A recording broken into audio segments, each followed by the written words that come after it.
are honored and very excited to have Congresswoman Stephanie Murphy joining us from Florida's 7th Congressional District. She has a super interesting background and a passion for technology, and we're going to have a fun discussion. I just want to quickly remind everybody, there is a fun Snapchat filter if you like to Snapchat, and there's also a hashtag B2TF Summit, hashtag B2TF Summit. Have some fun. So we'll kick it off real quick. Thank you.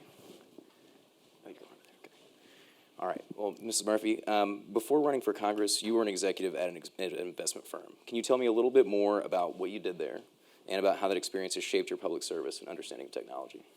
Sure. So I worked for a firm that had a pretty diverse portfolio. So we had investments in real estate, financial services, healthcare, digital media, software as a service companies, consumer products, a pretty broad-based set of companies. And within that, we dabbled a little bit in the startup space, and it was a real diverse portfolio. And a lot of what we did, in addition to due diligence to figure out what next investment we were going to make, I also worked a lot with the management companies or management teams to think through what the effects of regulations and legislation would be on their companies and their ability to grow and build their businesses. And so I've always sort of worked at that nexus of translating government, what's happening here in Washington, with what works in the business world. And so that's that. And because some of our companies in our portfolio were pretty advanced, I would say, in the digital media space, it gave me a really good view into what is in the realm of the possible in the tech space. And that contrasted with what I had seen when I worked for the Secretary of Defense prior to going into the private sector. And it now contrasts with what I see as a member of Congress as to where we are as a government in the tech space as opposed to what exists out in the private sector. Right. Well, is there any favorite example of those, like favorite company or favorite story that you have? Sure. We were talking on the way over here. So probably 7 or 8 years ago, I was heavily involved in social entrepreneurship. And one of the investment companies, we looked at one of the businesses that they were teeing up. And it was this company that had a technology that would allow cities to hear gunshots, and that helped to improve the safety and security of a community. And what's really cool now is that Orlando just got picked in 2017 to be one of the 5 cities that will be a smart city, where they implement technologies like that, I think it was called ShotSpotter, that technology so that they can keep communities safer, and it triggers law enforcement when they hear gunshots.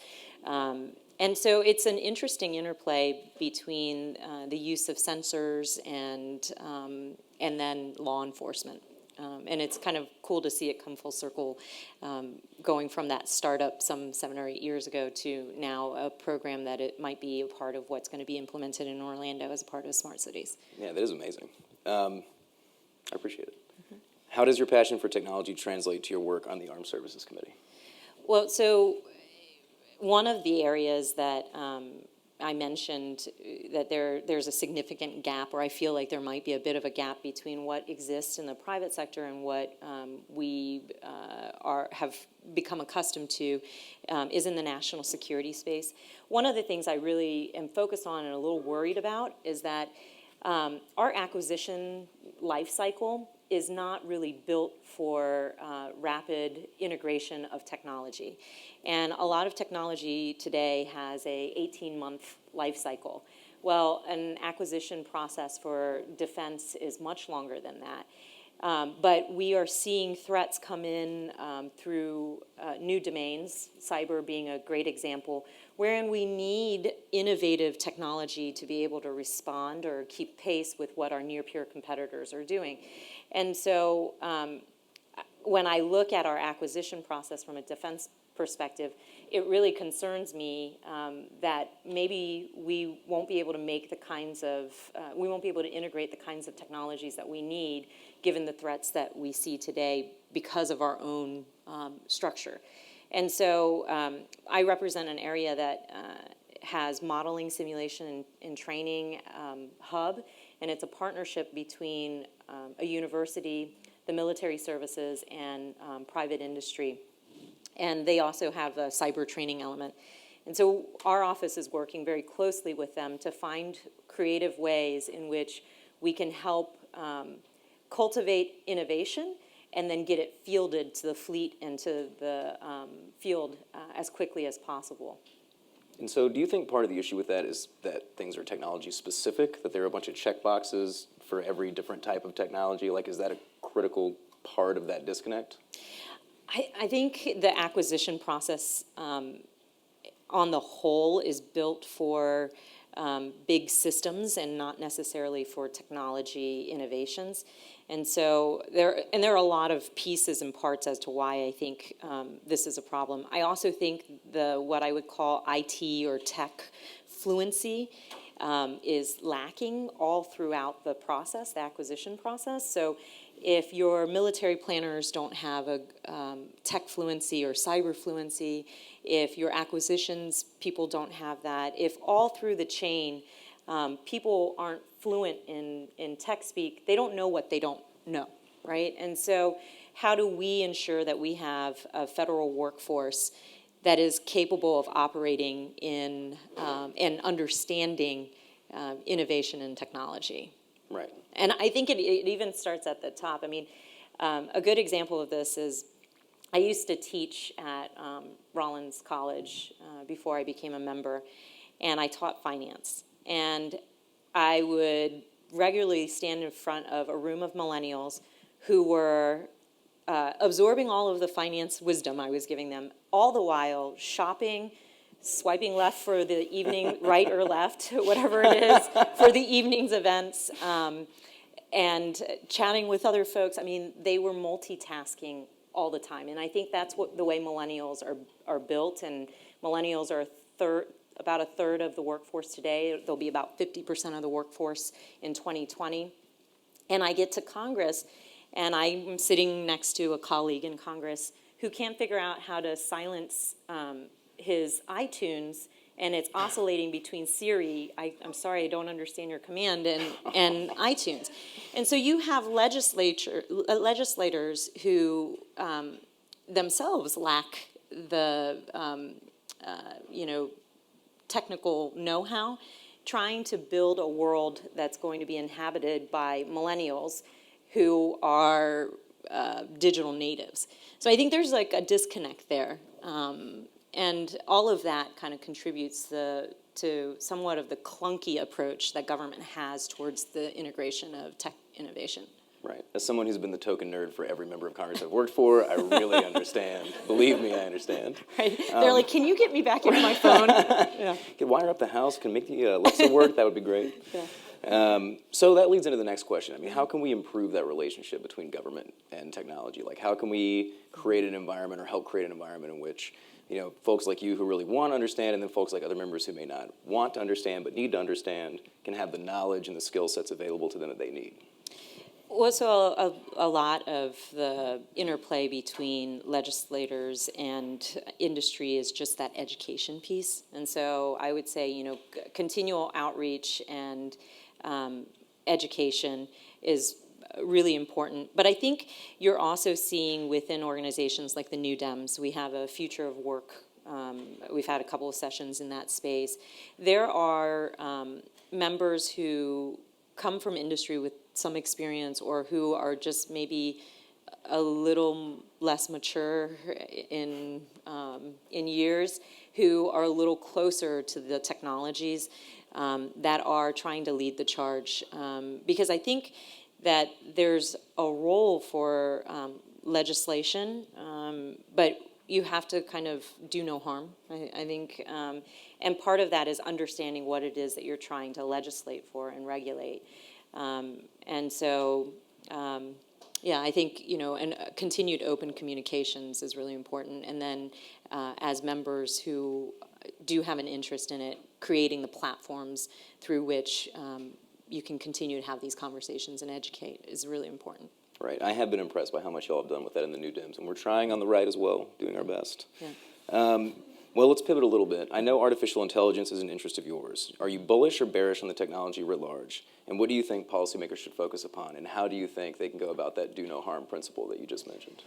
Well, so I'm a tech optimist. I think that artificial intelligence has a lot of potential, and we're seeing it become more and more integrated at a rapid pace into our lives. I'm not an alarmist. I don't think that we're going to be replacing people's jobs necessarily. I think there'll be roles for workers alongside of this technology.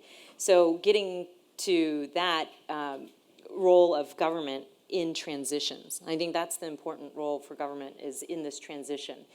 But I don't know that we as government have been very good at being proactive. We tend to be reactive, and reactive to issues that are a decade old or have become a serious problem, right?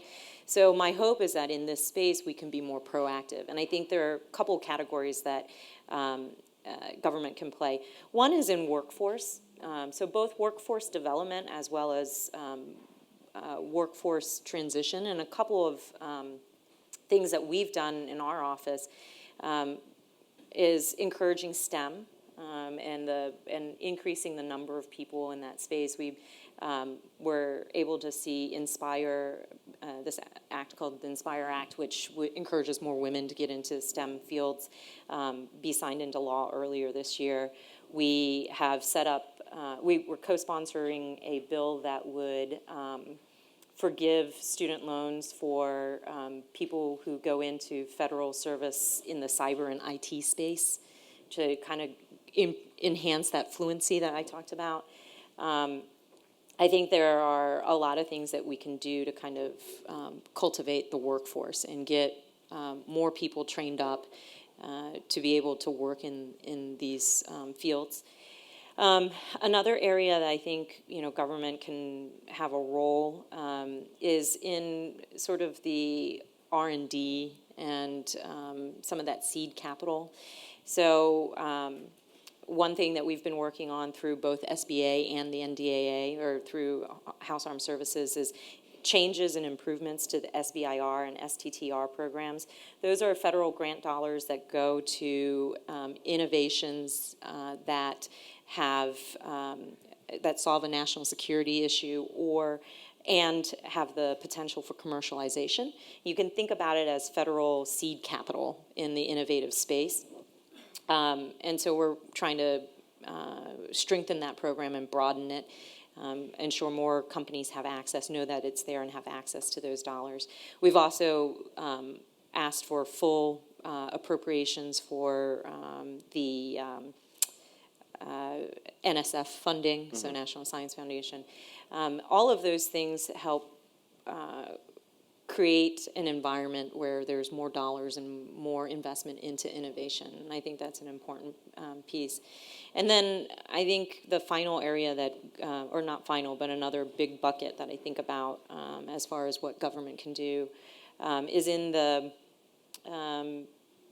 sort of the regulatory space of privacy and the standards for connectivity, things like that. And if you think, an example of this is if you think about the Internet of Things, if there's going to be a proliferation of IP addresses, do we go to IPv6? What are the standards for the connectivity of those individual entities? So there's a lot of stuff in that space, but I think of those three buckets, that bucket might be the one where you have to be more careful to do no harm. With the standard setting? Yeah. Mm-hmm. Definitely agree. Well, one quick last question, then we'll turn to questions from the crowd. But we're next up going to hear from former Congressman and Chairman of SEC, Chris Cox, who co-authored the Communications Decency Act, Section 230, with Senator Wyden, which the Washington Post described as how two members of Congress helped create $1 trillion or so in value. What do you think is the next area ripe for the same kind of bipartisan work? I think that workforce piece is an area that is really ripe for it. I mean, everything from the way that we think about education, kind of career and technical education, because you can you can have stuff, you can have a degree short of a 4-year degree that allows you to have a well-paying job in these fields. So we can do things there. We can do things to encourage STEM, like I mentioned, encourage more people to get into the space, just increase our cyber fluency and our cyber workforce. And I think I picked that place because I think it's also the biggest gap. Right, you can go to a number of studies that talk about the shortage that we're going to have in regards to the workforce for this innovative economy. Selfishly, Central Florida, specifically the district I represent, has the University of Central Florida, as well as Valencia College and Full Sail University. All of those schools have programs targeted to basically graduating people with this set of skills. I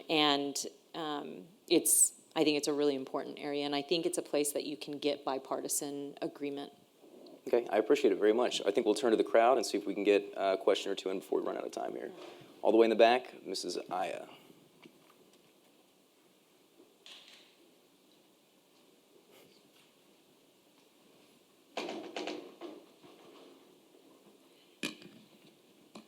Congresswoman, thank you for your comments. I really appreciate having someone who's a tech optimist up here. You spoke a little bit about how government can be a little more proactive. And as the private sector, in your opinion, what can we do better on our end to help ease this narrative that we're seeing of fear-mongering and that's gaining steam? And there's a sense of either AI is going to be wonderful or it's going to be terrible. And I think there's a middle ground here, a better approach that acknowledges the problems that we're going to see on the path to adjusting to a new technology, as we always have. So just your thoughts on that, please.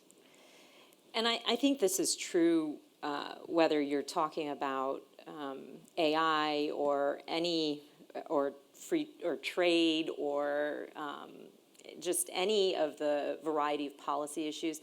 I'd love to see the rhetoric turn down just a little bit. My office, the guiding rule for our office is that we make fact-based, data-based decisions as far as what we support from a legislative perspective. And I wish I saw more of that because the hyperbolic dialogue around any one of these policy issues prevents people from making good choices, I think, and it disconnects them from the reality of the facts. And they get caught up into sort of the spin of the news cycle on it. And so I think if we all kind of made the commitment to be a little more responsible with our words and how we engage one another in civil discourse, I think that will help us on a broad range of policy issues. Thank you. Sir.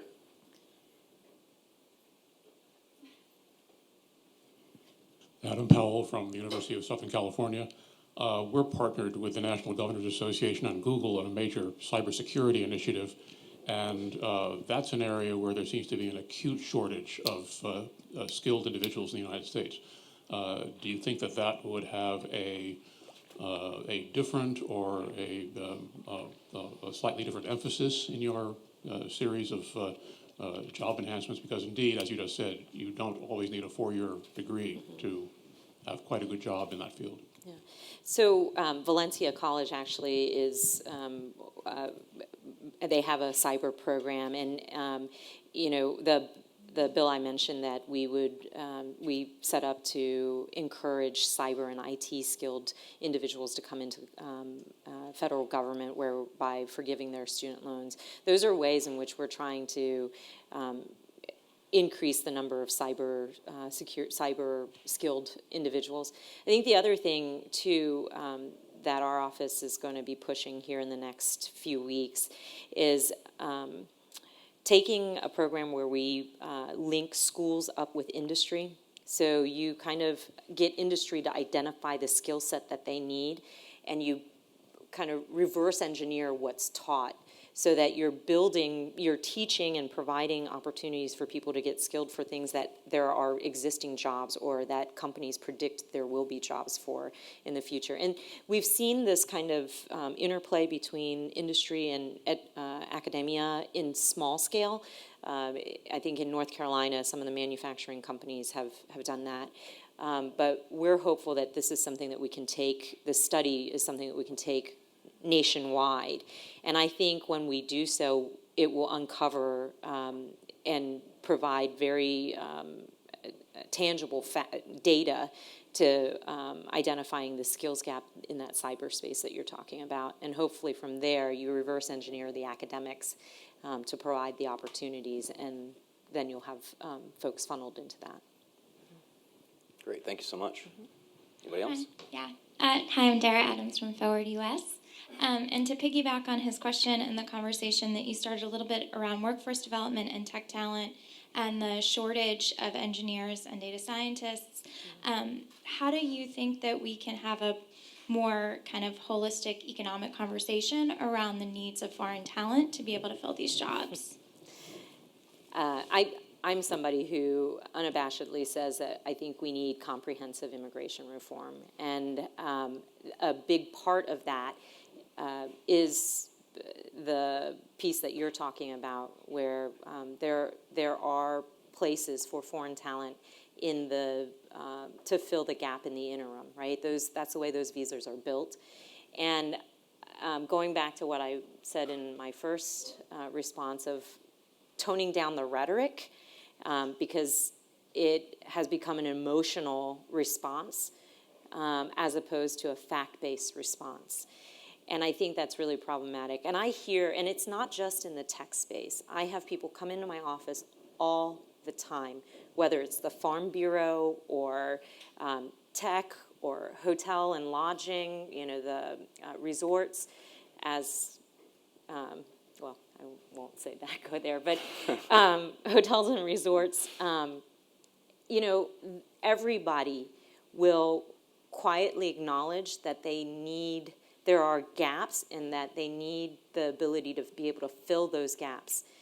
But the conversation nationally around immigration has become so partisan and so hyperbolic that it's hard to talk about the facts. And there's an integration piece, right? I mean, those are temporary workers, and the way that the visa systems are set up, they're meant to be temporary, while we get our academic and our skills training and our workforce up to speed.